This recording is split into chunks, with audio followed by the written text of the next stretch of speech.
of the Prime Minister, let's talk about how he has drawn a clear red line on trade, refusing to compromise on India's interests despite the President of the United States' 50% tariff blow.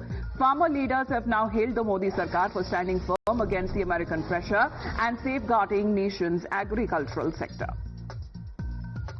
Well, this is now coming at a time when the Prime Minister has said that as far as his personal equation is concerned, if it is dealt with a blow, then he is ready for that. But Isha, this is now coming at a time when the Prime Minister has taken a bold stand. Bold stand when it comes to the farmers, bold stand when it comes to all relevant stakeholders, saying that there will be no compromise. Isha. Right, Amita, absolutely. Yes. In fact, the Prime Minister of India has stated that no foreign power can enslave us, and in fact, he has given back to the tariffs that have been announced by Donald Trump. In fact, the Prime Minister has taken this head on and has, of course, went out and stated that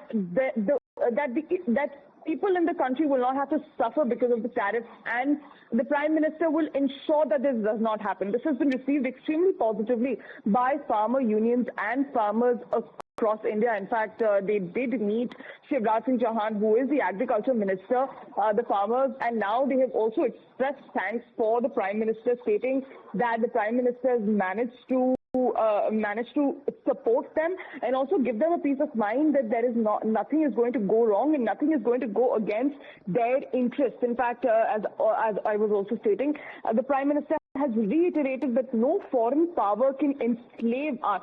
And this is in accordance to the tariffs that are levied, which will be levied on India, and this comes in the context of the farmers. In fact, the farmers have called this statement historic and courageous, and the Prime Minister is being lauded in his decision to safeguard Indian agriculture in global trade negotiations. Yes. Back to you. All right. These developments are coming at a time when the Prime Minister has made it clear that there will be no compromise, especially when it comes to farmer interest after Donald Trump's higher tariff announcement. However, talks are underway, talks that have been taking place, and this expected meeting, as through sources we are learning, as the Prime Minister has traveled to the United States, is concerned next month. Now, there is expected to be a bilateral certain talks that are expected to happen with the President of the United States himself. That, remember, it was when Donald Trump took office for the second time earlier this year. It was Prime Minister Narendra Modi, one of the topmost leaders there and foremost leaders, who had actually paid him a visit in the United States of America. This friendship that has been going strong as far as the allies are now concerned, and over the issue as far as making India great again, there are a farmer interest that the Prime Minister has said that there will be no compromise. But as far as Indian interests are concerned, let's talk about what's happening in Ireland. The Irish President has now